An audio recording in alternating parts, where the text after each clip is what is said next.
because we know from experience that this time of year, we get to this Friday in the first week of January, and people are already falling off the wagon.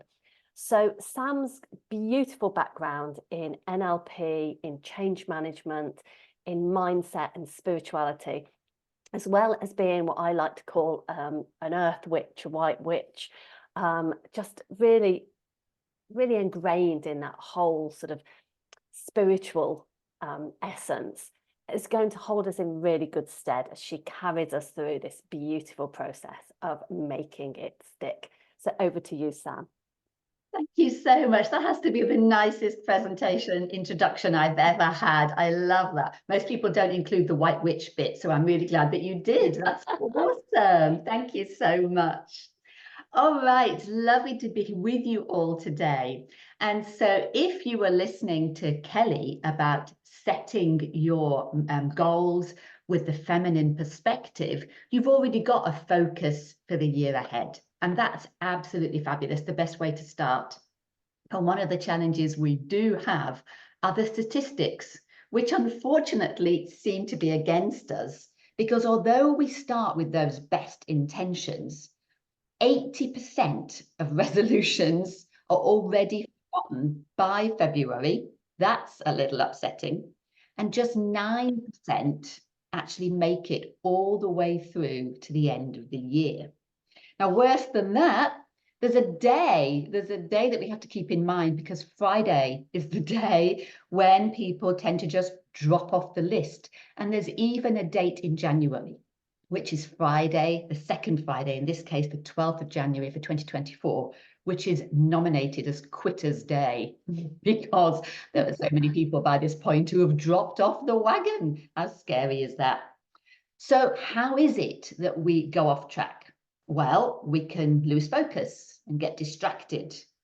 We can lose almost our will when we get tempted in a different direction.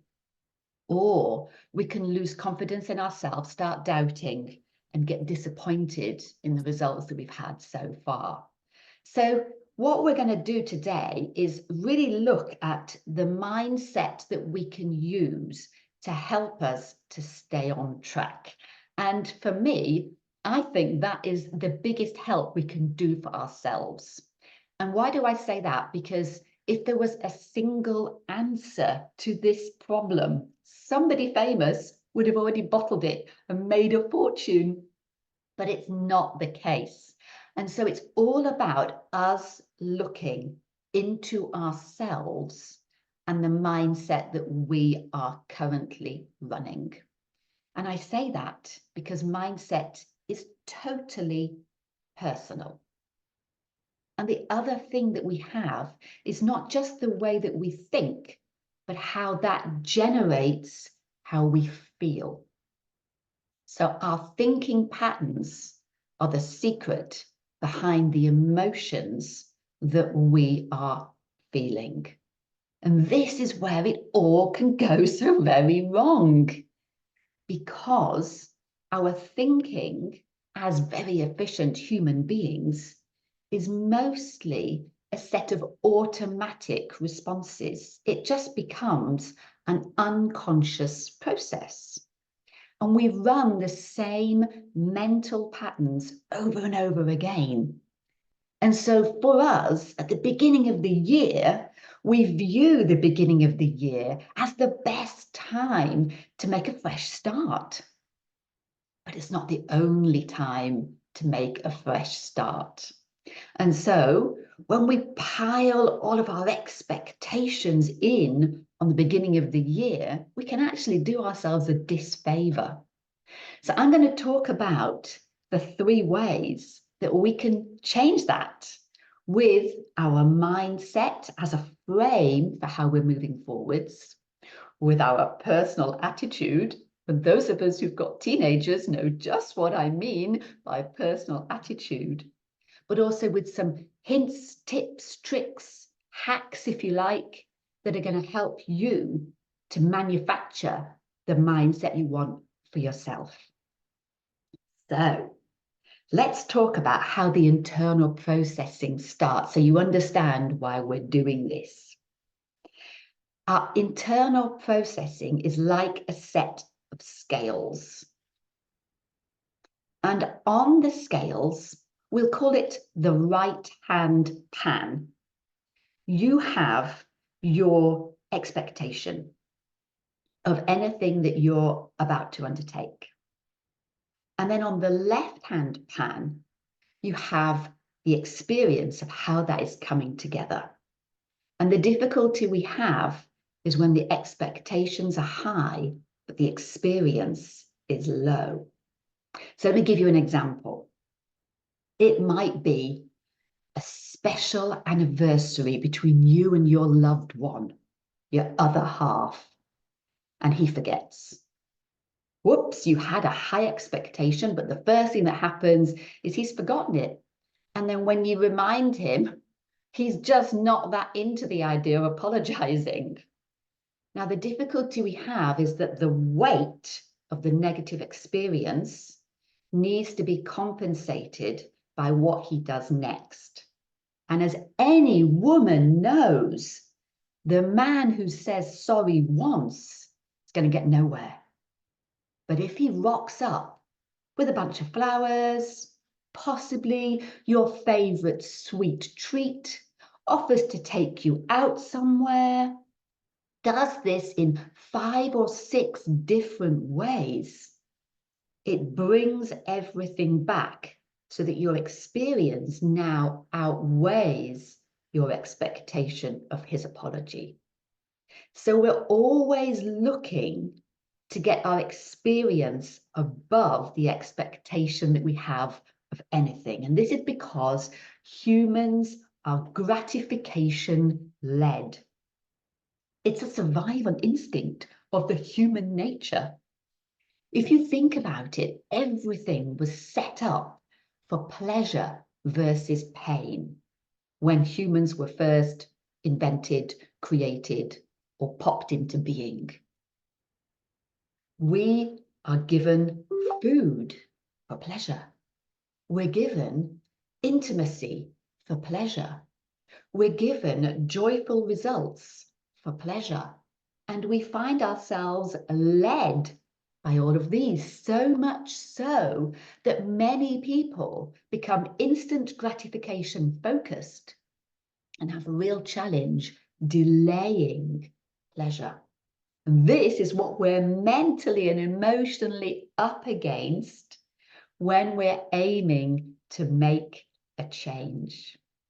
Now, Kelly explained to us how, from the emotional perspective of a woman, we can look at how we want to be, what we want to experience for ourselves in the year ahead. Fabulous. It's not a checklist anymore. It's a feeling. But what happens if your feeling falls short? So for when I listened to Kelly, I was like, yes, yes, yes, I'm going to be more courageous. And my expectation of myself is set at a certain level. And then Ali and I were talking about advertising the session today. And I said, oh, Ali, could you please big me up? I'm not feeling that courageous. So when you're not feeling it, when it's not working for you, how can we do it differently? So I've got a few notes, because what we're aiming to do is to find our emotional staying power. That's what gives us stickability. And our emotional staying power is entirely personal to you. I can't give you the formula, but I can give you some hacks so that you can work it out for yourself. And Ali is right. She's just put in the chat, you could run courage on the Healy too. Would you believe, Ali? I am. I'm running this now as we're speaking. Alrighty. So for me to feel ahead of myself, for me to have that gratification right now, here are the 3 things that we're going to talk about this morning. The first is to have a mindset, a framework of experimentation. The second is to have an approach of flexibility. And the third is an attitude of gratitude. So I'm going to go into each of those and give us some ideas. Having a mindset of experimentation gives you the opportunity to look at everything you do with the perspective that you're just trying it out. So here we are with a fresh year of freedom, but the focus is on the month of January, 31 days. So the delayed gratification, the time frame is now just 31 days, not the entire year. We can all do something shorter. But if you bring it even closer to yourself and look at each day, each hour, each tiny experience as how can you make a new discovery? How can you try it differently? How can you fresh start and do over each time? Then the questions that you're using give you the chance to improve. Now, they say that in the creation of the light bulb, it took 10,000 goes, which all went wrong, before he got it right. So it might take 10,000 little attempts, but if you have this attitude, mindset, framework, that it's all just an experiment, then you're willing to keep trying. So let's have some examples, because I love examples. How's about how many ways you could use an avocado? Oh, okay. We've got someone saying IT issues. No worries. You're going to be able to catch up on the replay. It's all good. Now, what about if you're like me and your life experience is the daughter of an alcoholic? So when it comes to drinking plenty of water, you've kind of got a smaller version. You've got your bottle, but how can you get your water down in the day? And we all know hydration is super important. So for me, it's about the receptacle. Can I use my favorite cup? What about a bottle? I hate the bottle where you have to sucker. So I literally whip the lid off, the entire lid off the bottle. What ways can I get more water into me? Could it be fruit teas? How many flavors of fruit tea are there? So we're looking for experimentation. And obviously, in your experimentation, you are continually fresh starting and doing over. So you're allowing yourself to play with this experiment, being open to the new, to the discoveries that you could make, to how this could work better for you. Because that's actually what we're looking for. If we're saying we want a flexible approach, the flexible approach is about personalizing whatever you're doing for you. So I love to joke with Ali about it being all about me. Now, when we say it's all about me, it's not actually about like a teenage child, we'll just say my daughter, sees the universe revolving around her. It's actually about my self-focus. And when I have a self-focus, I can understand how the environment around me can be made better for me so that it works in the way that gives me those moments of emotional contentment and satisfaction that help me to stick with the choices I'm making. Now, how can we weight things in our favor? Where are the instant rewards?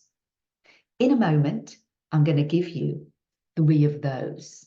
But I just want to say before I do that the attitude of gratitude element is where we really get to play. Because we can accept that whatever comes along in this game of experimentation, it's for you to find the next experiment. So, for example, you decide to do a new sporting venture and you absolutely do not enjoy it. But while you're doing it, you meet a group of people who say, well, how's about if you came along with me to this other sporting activity? And that's the one that you love. So if you take it all as being, I'm so grateful for the journey. And when I'm playing with this, it's leading me to my next new experience. Then you get to really have the moments that help you to stick. I've just booked my first spin class, says Ali. Well, my chosen activity, please don't all laugh when you look at me and think, really? I do pole fitness. And when I first went, it was 3 months of not being able to do a single move. But I really enjoyed the atmosphere. I enjoyed the people. I enjoyed the way the instructors broke everything down. And I enjoyed the way I was constantly encouraged to just keep trying. Muscle memory will kick in, Sam. You will be able to do it. And that is why when we have this gratitude, we find what works for us and we get to rely on the support and encouragement around us. I've switched from running to hill walking, says Sarah Jane. Absolutely fabulous. Exact same experience, says Jeanette, with her pole class. So what we're looking for is inside of you, and it's a personal response, is where you're having your mini wins. The mini wins are what keep you going, what make you stick. And the trying is what gives you more and more mini wins. You're celebrating your small joys. How amazing is that? So I've talked about those 3 mindset approaches that we can use: experimentation, flexibility, and gratitude. But now I want to give you 3 fabulous hacks that are within the flexibility thing, the play side, that you can work with. And these have been proven to actually work in the science of stickability. So try them for yourself. Now, the first one is to use cues. Q-C-U-E, not a queue where you wait for hours because you're British. A cue where you give yourself a cognitive reminder. So what we're talking about here is when you say, for example, I am going to do. And I am going to do could be anything. I'm going to go vegan for a week. Okay. But cue basing it means that you actually specify when you're going to do the vegan thing. So I'm going to eat a vegan meal every Monday evening at home with my family. So you're cueing it. It's on a Monday. You've chosen the location. It's at home. And you've chosen the environment with my family. And those cues actually help you to get closer to the doing. Awesome, huh? I call it cognitive reminders. You can use things like setting alarms on your phone. You can use signs around the house. Signs that say, Sam, you're doing brilliantly. Well done for giving yourself a 10-minute break before considering if you really need this snack. So you can cue whatever you want, but it's about giving it a time, a manner, and a place. So cues, so much fun, so much fun. Now, the second one is a commitment device. That sounds a little bit like we're going to tie ourselves up in knots, but we don't have to. It's basically giving yourself a self-imposed penalty to help you to commit. You may have heard of it. There are people, for example, who will say, I am going to drop this amount of cash into this particular charitable offering if I don't blah, blah, blah. So what it does is it helps you to make your own commitment stronger. It's an extra incentive. And it's been proven to actually work. In fact, it's even used out there in the business world to help people when they're doing a business goal to set it in such a way that it becomes an area of accountability. Don't we love accountability? You can do accountability in two ways. You can do it to yourself with a commitment device, and you can do it with the others that are around you and encouraging you. And that's why we brought this community together, because we love that. But a commitment device gives you that little bit of extra if you feel that you need the push. Now, these things that I'm talking about, they're your choices. You can use them as an experiment, you can play with them, or you can completely ignore them. You don't have to do any of them. Because my third one, absolutely, Ali, we're all about using our container or our community to help us to be accountable. And the funny thing about being accountable is you actually then feel more committed to do it yourself when others know you're doing something. And it's a really great, gentle way of, again, making yourself commit more. How cool is that? Now, the third one I've got could be something we all need if we're playing the game of Monopoly. It's your get out of jail card. And the great thing with the get out of jail card is it gives you a little bit of wiggle room. Wiggle room can be super important because then you have got the way to continue succeeding and feeling emotionally satisfied, content, and achieving. Yes. So your get out of jail card, your wiggle room, is when you allow yourself the way to do something, perhaps with a delay, perhaps because of a certain circumstance, or a scenario that you hadn't expected.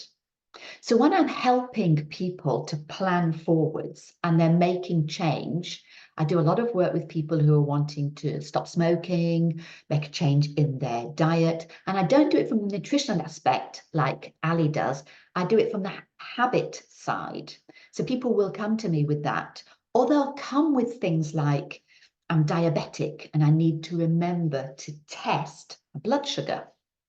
And I can't get it in place in time. And that's cool because we can do all of those things. But what we need to be able to do is give ourselves the wiggle room when the circumstances in which we find ourselves are not the ones for which we planned.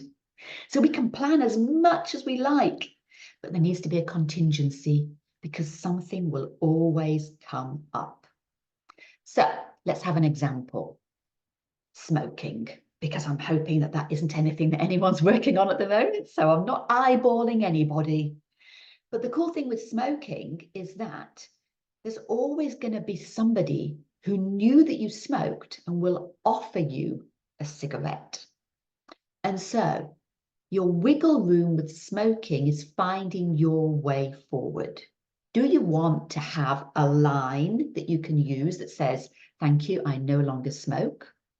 Or do you want to be able to say, in this instance, okay, I'd love to join you for a smoko break, but I'm actually not going to have a cigarette because I'm right in the middle of quitting.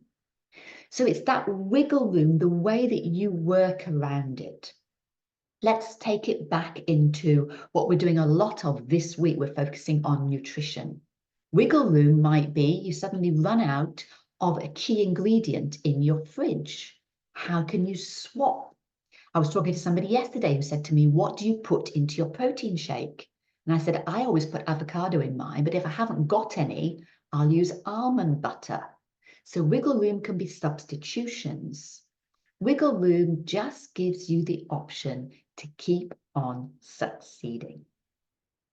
So, with those 3 hacks that you need to work on to figure out how they're going to best suit the way you mentally process and therefore emotionally create, they're all about helping you to remain satisfied, to keep feeling content, and to be able to celebrate the joy and achievement of going along. Oh, I didn't know that. A new discovery. Frozen cauliflower is also a good avocado substitute in a shake, says Ali. Amazing. So if we take ourselves back to the mindset of experimentation, that's a new one for me to try. Because then when I try it, it's going to be taste focused.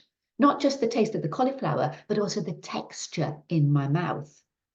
And that's why I say what we're speaking about here are tips and tricks that you have to use to personalize your own experience.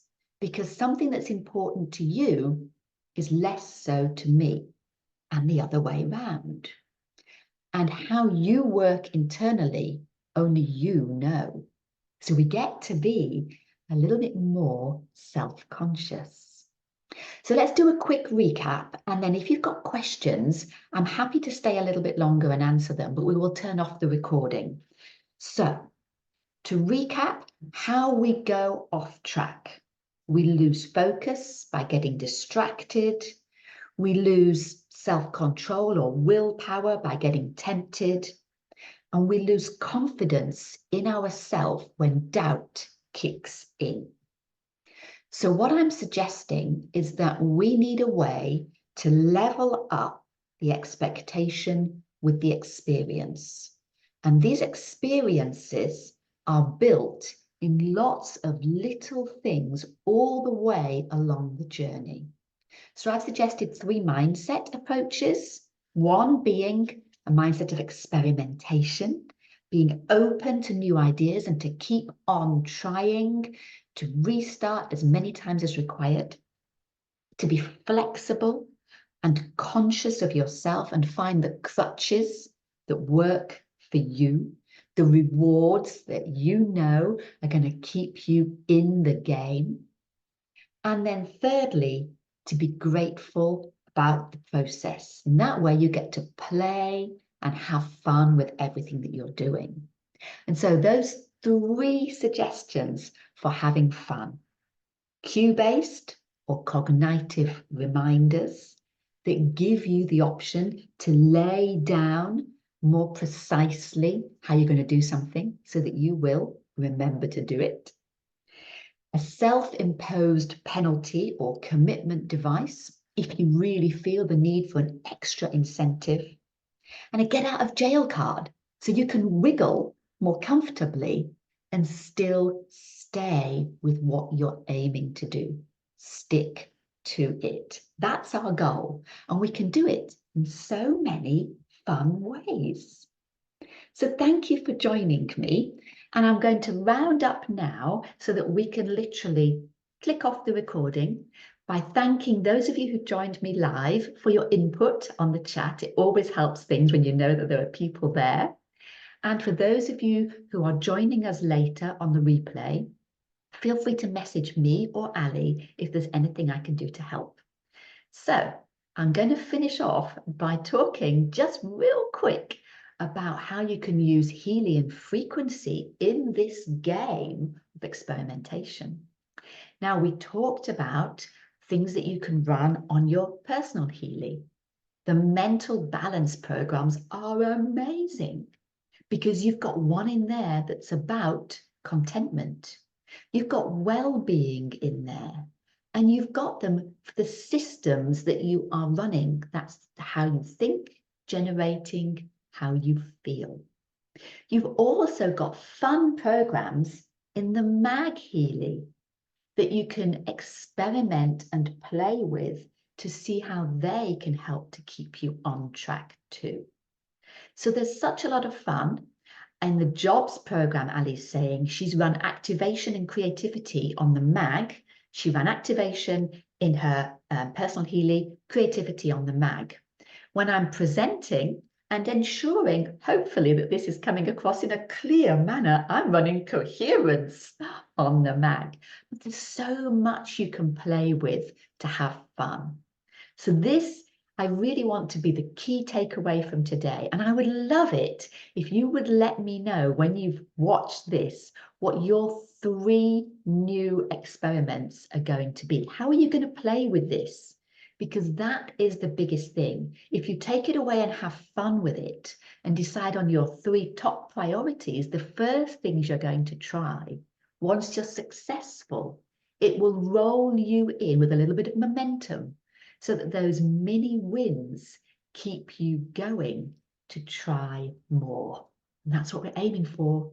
If at first I don't succeed, try again. Stick to it.